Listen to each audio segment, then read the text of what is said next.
I need you to understand something before we start. This video is not a theory.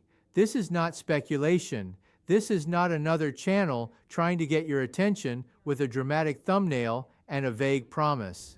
What I'm about to walk you through is a convergence of independent data points from separate institutions in separate countries that have arrived at the same place at the same time. And that place is the most significant conclusion in the history of human civilization. We are not alone, not as a belief, not as a hope, as a finding, supported by signal analysis, trajectory data, spectroscopic readings, classified document leaks, and the behavior of governments that are trying very hard to look normal right now. 3I Atlas didn't just pass through our solar system, it confirmed something. And today, we're going to go through every piece of that confirmation, one by one, until there is no other conclusion left standing. Stay with me. People have been saying we are not alone for decades. And every time, the claim has been met with the same response from the scientific establishment. Interesting, unverified, insufficient evidence. Move on. Oumuamua came close. The acceleration anomaly was real. The Harvard paper was real. But the object was gone before we could study it properly, and the establishment successfully ran out the clock on public interest. Borisov came close. The unusual composition was real, but it behaved passively enough that the conversation never reached critical mass. 3I Atlas is different. And the reason it's different is not one thing. It's the combination. It's the fact that, for the first time, every category of evidence that researchers have been arguing about separately for decades has shown up in the same object at the same time in a way that cannot be compartmentalized. Anomalous composition, check. Controlled movement, check. Active signal transmission, check. Government response consistent with CSEP activation, check. Historical precedent match from 1972, check. 5 separate categories of evidence, all pointing in the same direction, all present simultaneously. That's not a coincidence, that's a confirmation. And I want to add one more thing before we dive in. I've been covering 3I Atlas since it was first detected. I've watched the coverage evolve. I've watched mainstream outlets pick it up, sanitize it, and drop it when it got too uncomfortable. I've watched researchers go quiet after speaking publicly. I've watched tracking pages stop updating. And I've watched an object that should be the single most discussed topic on Earth get slowly pushed to the margins of public attention. That doesn't happen naturally. That requires effort. And the effort itself tells you something about what's in the data. Let's go through each proof.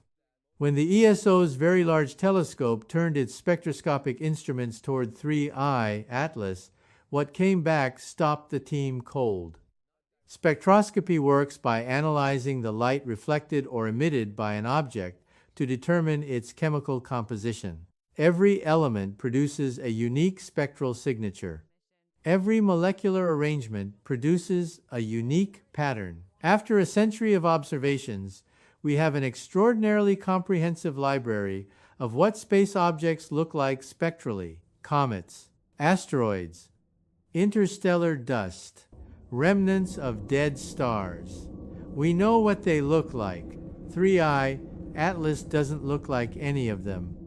The spectral data shows elemental combinations arranged in a geometric molecular pattern that has no natural analog in our entire observational database. Not similar to something natural, not close to something natural, no analog, nothing like it anywhere in our records. Now, scientists will tell you that absence of a natural analog doesn't prove artificial origin. They're right. It's possible that some exotic natural process we haven't encountered yet produced this composition, But here's what makes that explanation increasingly difficult to hold. Natural processes in space are well understood at a fundamental level. They follow thermodynamic rules. They produce compositions that, however unusual, fall within predictable chemical families. What the ESO data shows is a molecular geometry, meaning the three-dimensional arrangement of atoms within molecules that appears to be optimized, structured in a way that maximizes stability under extreme conditions, the kind of structure that, in any other context, we would describe as engineered. One senior researcher who reviewed the data told a colleague in a leaked email that the composition looked, in their words, like materials science, not astrophysics, materials science. The discipline concerned with designing substances for specific functional purposes. But here's what that researcher didn't say publicly and what I think deserves more attention. Materials science at this level, designing molecular geometry for stability under interstellar travel conditions, is not something we are capable of, not even close. Our most advanced materials research, the stuff happening in the best labs on Earth right now, operates at a level several orders of magnitude below what the 3I Atlas composition implies. Whatever built this object didn't just have technology more advanced than ours. It had technology so far beyond ours that the gap is almost impossible to conceptualize. That's not frightening in itself, but it is humbling and it is clarifying because it tells you that whatever we're dealing with has been doing this for a very long time. That's proof one. The object is made of something that nature, as we understand it, doesn't make. Passive objects in space follow predictable paths. Once you account for the gravitational influence of every significant mass in the vicinity, you can model where something will go with extraordinary precision. This is not difficult science. We've been doing it reliably for centuries. 3I, Atlas has broken the model 3 times.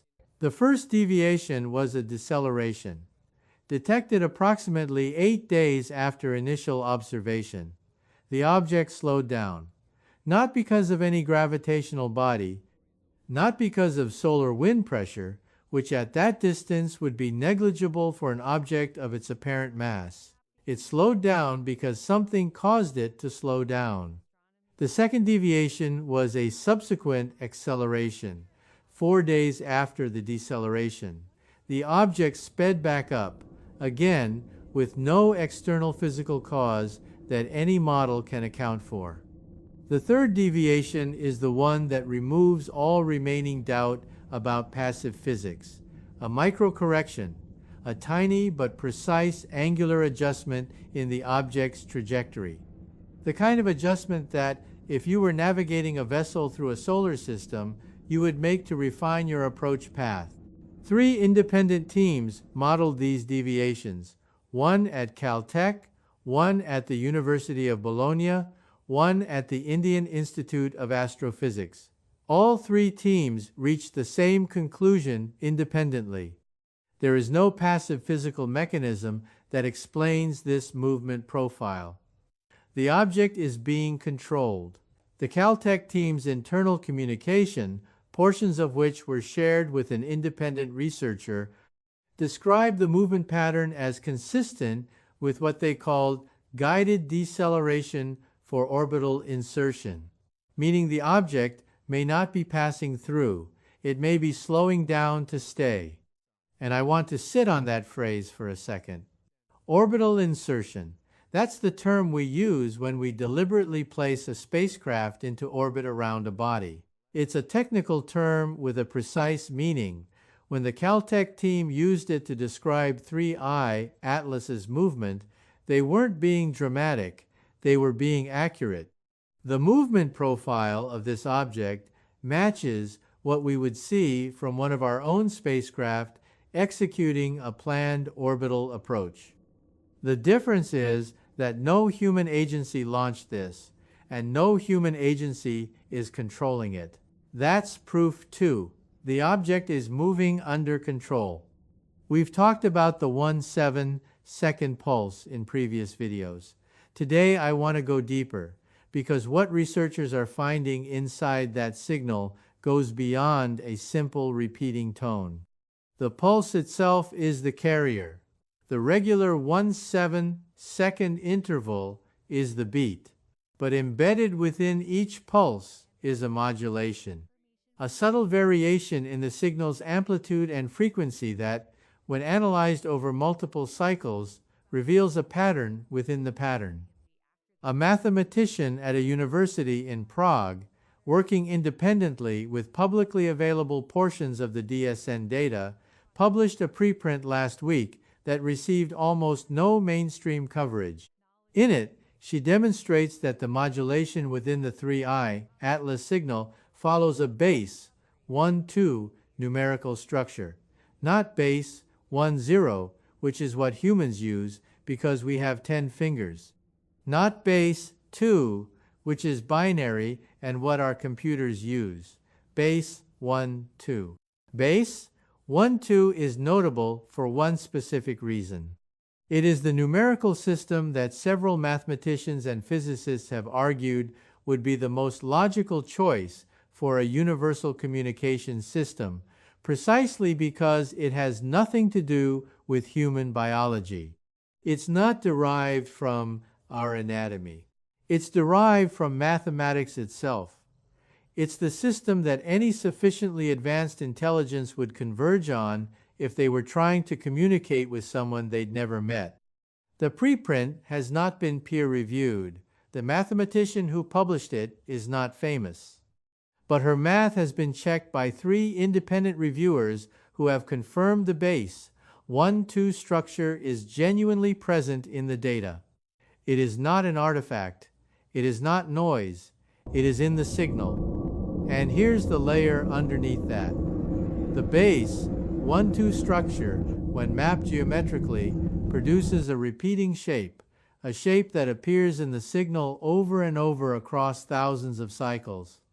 That shape is a dodecahedron, 12 faces, a 3-dimensional form that has fascinated mathematicians since ancient Greece precisely because of its geometric perfection. Someone is transmitting a mathematical structure using a universal numerical system encoded inside a carrier wave that has been pulsing consistently for weeks. That is not a natural phenomenon. That is a message. Now, here is the part that keeps me up at night. A dodecahedron is not just mathematically perfect. It is one of only 5 Platonic solids, the 5 3-dimensional shapes, where every face is identical, every edge is identical, every angle is identical. They are the geometric building blocks of symmetry. And across multiple ancient cultures, with no contact between them, the dodecahedron was independently identified as having special significance. The Greeks associated it with the cosmos itself. Plato wrote that the gods used it to arrange the constellations. I'm not saying ancient civilizations knew about 3i Atlas.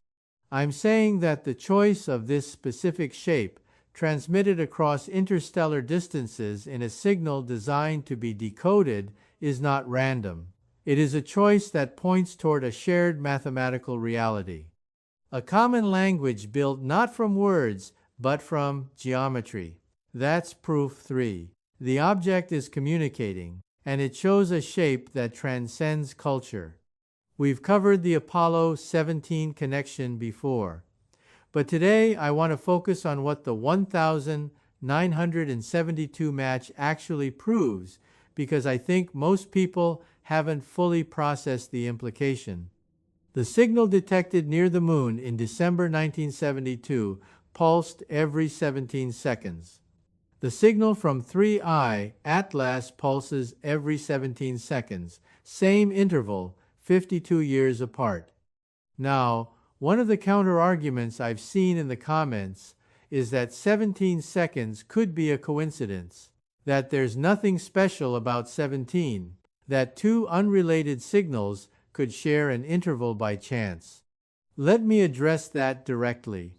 The probability of two independent random signals sharing an interval this precisely, measured in whole seconds, is low but not zero. Fine, but that's not the full picture, because the 1972 signal and the 3i Atlas signal don't just share the interval, they share the frequency band, they share the modulation pattern, and they share the base 1-2 internal structure.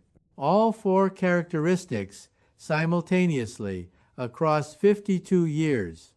The statistical probability of that being coincidental is, for all practical purposes, zero. What it tells us is something far more significant. Whatever sent the 1972 signal and whatever is sending the 3i Atlas signal are the same thing, or connected to the same thing, operating on the same system, using the same technology. Which means this is not a first contact situation. This is a return. Something came close enough to be detected in 1972. It transmitted, it left, and now, 52 years later, something is back, transmitting the same signal, with the same structure, from an object that has steered itself into our solar system deliberately. And here's the detail that I find most haunting. 52 years, in human terms, is a long time. It's 2 generations. It's the distance between the moon landing and now. But for something capable of crossing interstellar distances, 52 years is nothing. It's a weekend, it's a brief pause. Whatever this is, it left, went somewhere, and came back in what amounts to a blink of cosmic time. That tells you something about either the distances involved or the speeds involved. Possibly both. And neither option makes this less significant. The question isn't whether this is the same source. The math says it is. The question is what it wants. That's proof 4. This has happened before, and they came back. I've saved this for near the end intentionally, because on its own, government silence can be explained away. Bureaucratic caution, political sensitivity, fear of causing panic, all plausible. But in the context of the 4 proofs we've already established, the government behavior stops being explainable and starts being confirmatory. Think about what we know. An object with a composition that has no natural analog.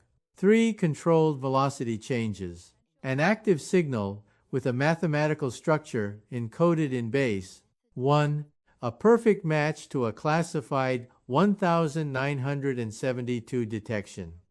If you were a government scientist and you had access to all of that data, what would you do? You would not call a press conference. You would not update a public tracking page. You would activate every contingency protocol you had, and you would lock the information down until you understood what you were dealing with. That is exactly what has happened. CSEP activated. NASA silent for 11 days. ESA silent. China's top astrophysicists meeting behind closed doors. The UN Space Committee convening an emergency session with restricted attendance. The US Air Force expanding its orbital monitoring posture. And here's the detail I haven't mentioned before. 3 days ago, the National Reconnaissance Office, the agency responsible for operating U.S. spy satellites, repositioned 2 of its assets. Their new orbital parameters, which were briefly visible in publicly accessible satellite tracking data before being removed, placed them in an optimal position to observe an object at 3i Atlas's current location. The NRO doesn't point spy satellites at comets. They point them at things they need to see clearly, things that matter for national security, things that require the highest resolution imaging available to any government on Earth. They pointed 2 of them at 3i Atlas. And there is one more thing. A source with direct knowledge of the Joint Civilian Military Review Board that operates under CSEP has indicated that the board has met 6 times in the past 11 days. 6 meetings in 11 days. For context, this board has never met more than twice in a calendar year during any previous period of its existence, including during the 1972 activation. Whatever they are looking at, whatever decisions they are making, whatever information they are sitting with right now, it requires daily discussion at the highest level of government. That is not caution. That is crisis management. That's proof 5. The people with access to everything we don't have access to are behaving exactly like people who have confirmed what the data already shows. I want to spend a moment on something that doesn't get discussed enough, because the phrase, "we are not alone," has been used so many times in so many contexts that it has almost lost its weight. People hear it and they think of movies, of little gray figures, of dramatic fictional scenarios. I want you to set all of that aside and think about what it actually means. It means that the assumption underlying every major human institution, religion, philosophy, science, governance, culture, the assumption that humanity is the only thinking, building, communicating form of life in the universe is wrong. Not probably wrong, not maybe wrong, wrong. It means that somewhere, at some point far enough back that we can't conceive of the timeline, something else figured out physics, figured out engineering, figured out how to cross the distances between stars. And it means that something has been aware of us long enough to return, to come back, to send a signal that matches one from 52 years ago, encoded in a mathematical system designed to be understood. That last part is important. The base, 1-2 structure, the dodecahedral geometry, these are not random. They are choices. Choices made by something that wanted to be understood. That is not the behavior of something indifferent to our existence. That is the behavior of something that is trying to communicate. And communicating implies an expectation of response, which raises a question that I don't think any government briefing room is prepared to answer. What do we say back? Do we say anything at all? Who decides? Because right now, a small group of unelected officials in classified rooms are implicitly making that decision for every human being alive. By staying silent, they are choosing not to respond. And that choice, whether they frame it that way or not, is humanity's first response to confirmed non-human contact. We deserve to be part of that decision. That's proof 1. The object is made of something that nature, as we understand it, doesn't make. So, if all of this is real, and I've walked you through 5 independent categories of evidence that say it is, why haven't governments confirmed it publicly? The answer, I think, is not malice. It's not a conspiracy to keep humanity in the dark forever. It's a problem of sequencing, of how you tell the most important story in human history without destroying the fragile systems that human civilization runs on. Markets, religious institutions, political stability, social order. These things are not built to absorb a sudden confirmation that everything humanity thought it knew about its place in the universe is incomplete. The people in those classified briefing rooms are not villains. They're people who are sitting with something enormous and trying to figure out how to hand it to 8 billion people without triggering a collapse of the structures that keep those 8 billion people fed, housed, and alive. That's a real problem, and I don't have an easy answer to it. But I do have this. History tells us that managed disclosure never stays managed. The Manhattan Project leaked. COINTELPRO leaked. The Pentagon Papers leaked. Abu Ghraib leaked. Every time a government has tried to contain information of sufficient importance, the information eventually found its way out. Not because governments are incompetent, but because information wants to move, because the people who carry it are human beings with consciences and families and a sense of what the public deserves to know. The information about 3I Atlas is already leaking. Through researchers who can't stay quiet, through FOIA requests that return partially redacted documents, through satellite tracking data that gets pulled too late, through leaked emails and anonymous interviews and independent mathematicians publishing preprints that nobody in the mainstream covers. The dam is not going to hold, and the question is whether the people behind it choose to open the gates in a controlled way or whether it breaks on its own. Based on what I'm seeing, I think we're closer to the second option than the first. 5 proofs. Composition that material science can't explain naturally. Movements that physics can't account for passively. A signal encoding a base, 1-2 mathematical structure built around the geometry of a dodecahedron. A perfect match to a classified 1972 detection. And a global government response that only makes sense if the data confirms what the data appears to confirm. We are not alone. Not as a belief, not as a hope, as a finding. I'll leave you with one last thought. The dodecahedron that appears to be encoded in 3I, Atlas's signal Plato, wrote about it in a dialogue called Timaeus, around 360 BC. He described it as the shape the divine used to arrange the heavens. He said it was the form of the cosmos itself. He wrote this 2,400 years ago, working from pure geometry, with no telescope, no spectroscope, no deep space network.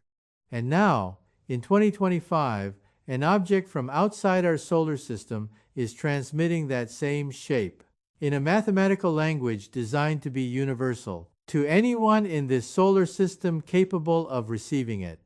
Maybe that's a coincidence.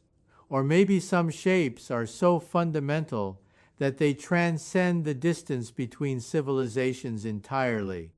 The next video goes into the decoded signal in full, the dodecahedral geometry layer by layer, what the mathematical structure might actually be communicating, and why a small team of cryptographers who were quietly brought in to analyze it have not been seen at their institutions in 3 weeks.